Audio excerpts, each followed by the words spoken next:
Hi అందరికి నమస్కారం. నిన్న కేబినెట్ సమావేశంలో కాస్త వాడి వేడి చర్చ జరిగింది. ముఖ్యంగా ఎమ్మెల్యేలు ఆస్తి వివాదాల్లో జోక్యం చేసుకుంటున్నారన్న అంశాన్ని పవన్ కళ్యాణ్ గారు తెర మీద తీసుకొచ్చారు. వాస్తవంగా అనేక చోట్ల రెండు పార్టీల మధ్య ఆస్తి వివాదాలు ఉండి రాజీ పడదాం అనుకుంటున్న సందర్భంలో కూడా ఎమ్మెల్యేలు రాజీ పడనివ్వట్లేదు. వాళ్ళ జోక్యంతో ఎంతో కొంత వాళ్ళకు ముడితే తప్ప దానికి రాజీకి ఒప్పుకోవటం లేదు అనే అంశాన్ని పవన్ కళ్యాణ్ గారు కేబినెట్ లో ముఖ్యమంత్రి గారి దృష్టికి తీసుకొచ్చారు. ముఖ్యంగా ఆస్తి వివాదాల్లో ఎమ్మెల్యేలు జోక్యం చేసుకోకూడదని, ఎమ్మెల్యేల ప్రవర్తన సరిగా లేదని ఎక్కడికక్కడ అధికారులు కూడా వాళ్ళకు వత్తాసు పాడుతున్నారని ఆయన చెప్పిన అంశాలు కొంత సంచలనం రేపాయని చెప్పాలి. దీనికి సంబంధించి మాట్లాడదాం. మనతో పాటుగా ప్రముఖ రాజకీయ విశ్లేషకుడు చంద్ర శ్రీనివాస్ గారు ఉన్నారు. సార్ నమస్కారం. సార్ నమస్కారం అండి. సార్ ఏంటి సార్ కేబినెట్ లో కొంత వాడి వేడి చర్చ జరిగింది కదా, ఎట్లా చూడాలి ఆ అంశాన్ని మనం? అంటే ఇది సరికొత్త రాజకీయం అనుకోవాలి. మనం ఎప్పుడు కూడా యాజ్ అ డిప్యూటీ సీఎం ఒక part and parcel of this organisation ఉండి కూడా బహిరంగానే మంత్రుల సమావేశంలో ఆ మాట చెప్పాలంటే గట్స్ ఉండాలి. తనకు కూడా 20 మంది ఎమ్మెల్యేలు ఉన్నారు, తనతో పాటు 21, మిగతా పార్టీకి 124 మంది ఎమ్మెల్యేలు ఉండి ఈ ఎమ్మెల్యేలు ఇన్ హౌస్ చేసుకోవాలి. యాక్చువల్గా జరుగుతుంటే పరిణామాలు ముఖ్యమంత్రి డిప్యూటీ సీఎం కూర్చొని మీరు ప్రవర్తన మార్చుకోండి అని చెప్పాలి. అది రెండో కంటికి తెలియకుండా జరగాలి. అటువంటిది బాహాటంగానే 18 నెలలు అయింది పరిపాలన ప్రారంభమై. ఎన్నో ఆశలు, 6 గ్యారెంటీలు ఎన్నో చేస్తామని చెప్పి అధికారంలో వచ్చారు. వచ్చిన తర్వాత దానికి తగ్గట్టుగా ప్రజలు మెప్పు పొందాలి కదా. ప్రజల ప్రేమను పొందితే మళ్ళా గెలుస్తారు, లేకపోతే మాజీలు అయిపోతారు, అంతే కదా. పవన్ కళ్యాణ్ గారు ఈ పాయింట్ ఆఫ్ వ్యూలో ఆయన దాదాపు ఇప్పుడున్న వాటిలో ఎమ్మెల్యేలు 60 to 70%, 60-70 మెంబర్స్ ఎమ్మెల్యేల మీద ఆరోపణలు వస్తున్నాయి అన్నప్పుడు నా దృష్టికి కూడా వచ్చింది. ఒక ఎమ్మెల్యేను వార్న్ చేశాను పద్ధతి మార్చుకోమని, ఆధారాలు దొరికినాయి. జనవాణి ద్వారా నాకు కూడా, ఎందుకంటే ఒక హక్కు ఉంది. చంద్రబాబు నాయుడు గారికి ఎంత ఉందో ఈ ప్రభుత్వాన్ని నడిపి ఈ ప్రభుత్వ సమస్యలు పరిష్కరించే ఇది పవన్ కళ్యాణ్ గారు అదే ఉంటుంది. హక్కు అనే దానికంటే కూడా బాధ్యత. శ్రీనివాస్ గారు బాధ్యత. ఎందుకంటే రేపు పొద్దున ఈ ఎమ్మెల్యేలు కొంత తెలుగుదేశం పార్టీ ఎమ్మెల్యేలు అలా చేస్తున్నారని సరే మనకేం సంబంధం లేని వదిలేస్తే రేపు పొద్దున మొత్తం కూటమి ప్రభుత్వానికి చెడ్డ పేరు కదా. మొత్తం అది కూడా ఈ పార్టీ కూడా కూటమి ప్రభుత్వం అంటే ఖచ్చితంగా జనసేన పార్టీ కూడా మరకంటిది కదా, ఖచ్చితంగా మరకంటది, ఓడిపోయే అవకాశం ఉంది. కాబట్టి ఆయన బాధ్యత, ఆయన హక్కు బాధ్యత ఖచ్చితంగా నెరవేర్చాల్సిందే. కిరణ్ గారు, ఇది ఈనాటిది కాదు. స్వపక్షంలో విపక్షం అవుతాను, ప్రశ్నిస్తాను, మిస్ఫైర్ కాకుండా చూసుకోండి, 15 సంవత్సరాలు కలిసి ఉందాం అన్నాడు. అన్న క్యాడర్కి ఒక సంకేతం ఇచ్చాడు, మిగతా పార్టీలకు కూడా ఒక సంకేతం ఇచ్చాడు. ఈ కూటమి దశాబ్దం పైన కలిసి ఉండాలనే ఆలోచనతో ముందుకెళ్తున్నాడు ఆయన. ఎటువంటి అనుభవం లేకపోయినా అనుభవం తెచ్చుకొని ఈరోజు ఒక ఆదర్శవంతమైన ఉప ముఖ్యమంత్రిగా ఉన్నప్పుడు ప్రజల ఆకాంక్షల అనుగుణంగా ఆ రోజు సీజ్ ద షిప్ అన్నాడు. తర్వాత హోంశాఖలో ఉన్న పనితీరును మెరుగుపరుచుకోమన్నారు. ఏదన్నా కానీ ఒక ట్రబుల్ షూటర్ లాగా, ఒక వేగులాగా ప్రతి సన్నివేశంలోని పార్టీల, అక్కడ ఏ పార్టీ అనేది కాదు, సొంత పార్టీ అయినా ఎవరి పార్టీ అయినా వార్న్ చేస్తున్నాడు. కాబట్టి నిన్న క్యాబినెట్లో చెప్పిన అంశం ఏదైతే ఉందో, ప్రజల ఆస్తుల విషయంలో, ప్రైవేట్ ఆస్తుల విషయంలో మీ దృష్టికి వస్తే దాంట్లో జోక్యం చేసుకోవద్దు. చేసుకొని వీళ్ళే ఇది చేస్తూ ఉంటే ఇది 60-70% కంప్లైంట్లు ప్రజావాణి కావచ్చు, చంద్రబాబు నాయుడు గారు వచ్చి, ఇటు పవన్ కళ్యాణ్ గారు కావచ్చు, అయ్యే వస్తూ ఉంటే ఇక మీకు గత 5 సంవత్సరాల్లో చేసిన ప్రభుత్వానికి మీకు తేడా ఏంటి? అంతేగా.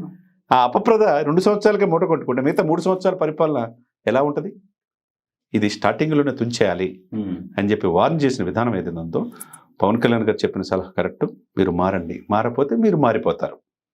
ఇప్పుడున్న ఎమ్మెల్యేలు 50,000, 60,000 మెజార్టీ వచ్చిన రేపు 10,000 కూడా వచ్చే పరిస్థితి లేదు అని ఓపెన్ గా చంద్రబాబు నాయుడు గారు. గెలవడం కూడా కష్టం కదా. Okay, of course. ఆయన మొహమాటంతో 10,000, 50,000 వచ్చిన వాడికి రేపు 10,000 వస్తుంది అన్నాడు, కానీ ఓడిపోతారని చెప్పలేక ఆయన అట్లా అన్నాడు. అంటే వార్న్ చేయటం, చంద్రబాబు నాయుడు గారు 4 దశాబ్దాల అనుభవం చెప్పడం ఒకటైతే, రెండు యాజ్ ఎ డిప్యూటీ సీఎం గా నిత్యం ప్రజల్లో ఉండటం. ఎందుకంటే ఇప్పుడు పంచాయతీరాజ్, గ్రామీణాభివృద్ధి, గ్రామీణ నీటిపారుదల కావచ్చు, అడవులు కావచ్చు, కట్ చేసి చూడండి, పంచాయతీలకు అన్ని తీసుకొచ్చాడు.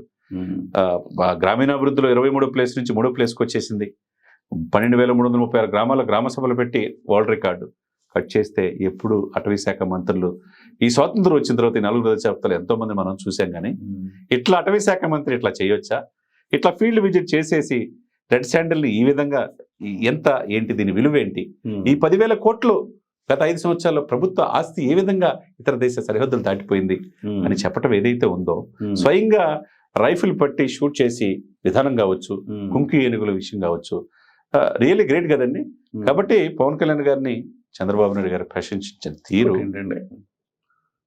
ఒక బేసిక్ సమస్యను పవన్ కళ్యాణ్ గారు చర్చించారు అక్కడ. ఇప్పుడు ఏ సమస్య వచ్చినా మనం వెళ్ళాల్సింది ఎవరి దగ్గరికి? కలెక్టర్ దగ్గరకో, ఎంఆర్ఓ దగ్గరకో, ఆర్డీఓ దగ్గరకో, లేదో ప్రభుత్వ కార్యాలయాలకు వెళ్ళాలి. నాకు ఈ సమస్య ఉంది, ఇది పరిష్కరించండి అని చెప్పాలి. కానీ అట్లా లేదు వ్యవస్థ. ఎమ్మెల్యే దగ్గర నుంచి ఫోన్ వస్తే తప్ప పని చేయని పరిస్థితి. ఇది చాలా కీలకమైన అంశం. ఇది గనక గమనించకపోతే అట్టర్ ఫ్లాప్ అవుతుంది. ఈ అంశం ఏ నాయకుడు కూడా అలా ఉండకూడదని కోరుకోడు. ఏమని, అరే మేము చెప్పకుండా మీరు పనులు ఎట్లా చేస్తారయ్యా అని అనే నాయకుడినే చూసాం మనం. అట్లా కాదు, మీకు సంబంధం లేదు, నేరుగా ప్రజలకు అధికారులు సేవ చేయాలి, సర్వీస్ చేయాలి, అధికారుల దగ్గర ప్రజలు వెళ్ళాలి తప్ప ప్రజలు నాయకుల దగ్గర కాదు అని చెప్పేసి ఇవాళ పవన్ కళ్యాణ్ గారు అన్నారు. ఒక మాట అన్నారు పవన్ కళ్యాణ్ గారు, ప్రజలు ఏ చిన్న పని కోసం వారి వద్దకు వెళ్ళినా, అంటే అధికారుల వద్దకు వెళ్ళినా స్థానిక ఎమ్మెల్యే నాయకులు చెబితేనే చేస్తామంటున్నారని, దాంతో ప్రజల్లో వ్యతిరేకత వస్తోందని పవన్ కళ్యాణ్ గారు కోరుకున్నారు. సో ఇది పేర్కొన్నారు. సారీ, సో ఇది చాలా కీలకం సార్. అది దానికి పవన్ కళ్యాణ్ అడిగిన దానికి చాలా చక్కగా హుందాగా చంద్రబాబు నాయుడు గారు కూడా సమాధానం చెప్పారు.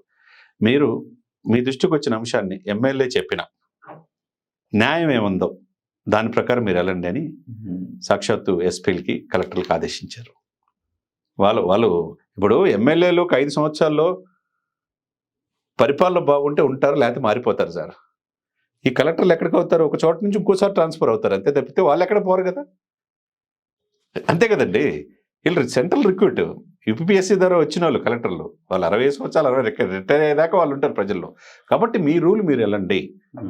మిమ్మల్ని ఎవరైనా ప్రెజర్ చేస్తే నా దృష్టికి తెమ్మని కూడా చంద్రబాబు నాయుడు గారు చెప్పినట్టుగా తెలుసు. మీరు చెప్పండి, నిజంగా అలా జరిగితే మంచిదంటారా, జరగకపోతే మంచిదంటారా? ఏది జరగాలి? ఎమ్మెల్యేలు మాట మీదనే వ్యవస్థ నడిస్తే మంచిదంటారా, అలా కాకుండా ఎమ్మెల్యేల మాట మీద కాకుండా నేరుగా ప్రజలకు పరిపాలన జరిగితే మంచిదంటారా? సరే, ఎమ్మెల్యేల మాట ఎంతవరకు వినాలంటే వాళ్ళ గౌరవించి కలెక్టర్ పిలిచినప్పుడు చక్కగా ఒక ప్రోటోకాల్ ప్రకారం గౌరవించడం వరకే ఉండాలి సార్.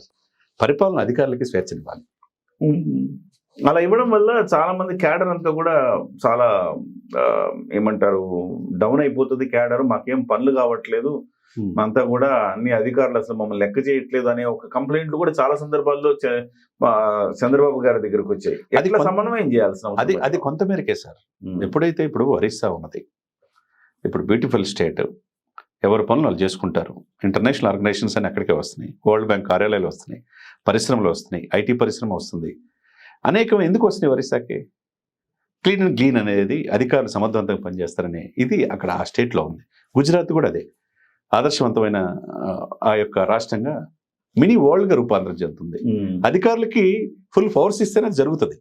అధికారుల జోలికి వీళ్ళు ఇన్వాల్వ్ అయిపోతే వీళ్ళ పర్సెంటేజ్లు స్టార్ట్ చేశారు అనుకోండి, ఇక్కడ ఆంధ్రప్రదేశ్లో కనుక ఎక్కువ మంది ఎమ్మెల్యేలు ప్రజల ఆస్తుల్ని దాంట్లో కూడా ఇన్వాల్వ్ అయ్యి చొరవ తీసుకున్నది ఏదైతే జరుగుతుందో ఆ తప్పు ఇంకా ప్రతి ఒక్కరు వెళ్తుపోతారు కదా. ఎమ్మెల్యేతో ఆగదు కదా. ఎమ్మెల్యే కింద మనుషులు కూడా మిగతా ప్రజలు చేస్తారు కదా సార్. మాకు ఈ పని కావాలని చెప్పేసి కలెక్టర్లు చెప్పించుకోవటం అంతా ఇన్వాల్వ్ అయితే ఇంకా పరిపాలన ఎలా ఉంటుంది? పరిపాలన ఏ విధంగా పారదర్శకంగా ఉంటుంది? ఉండదు కదండి. కాబట్టి ఎవరు చేయాల్సిన డ్యూటీ వాళ్ళు చేయాలి. అప్పుడే సుపరిపాలన వచ్చే అవకాశం ఉందన్నమాట. Right sir, thank you sir, thank you very much sir.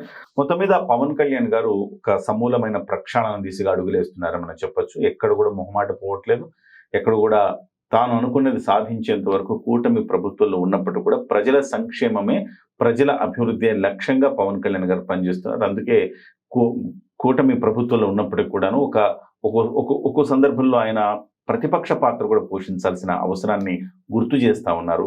ఇవాళ కేబినెట్లో జరిగింది అదే. దానికి చంద్రబాబు నాయుడు గారు కూడా ఆయన కూడా అవును అని చెప్పేసి అంగీకరించడం, దాని మీద అందరినీ ఒక హెచ్చరిక జారీ చేయడం అనేది ఒక శుభ పరిణామం. కూటమిలో ఒక మంచి సంప్రదాయానికి తెరతీశారని చెప్పుకోవాలి. నమస్తే.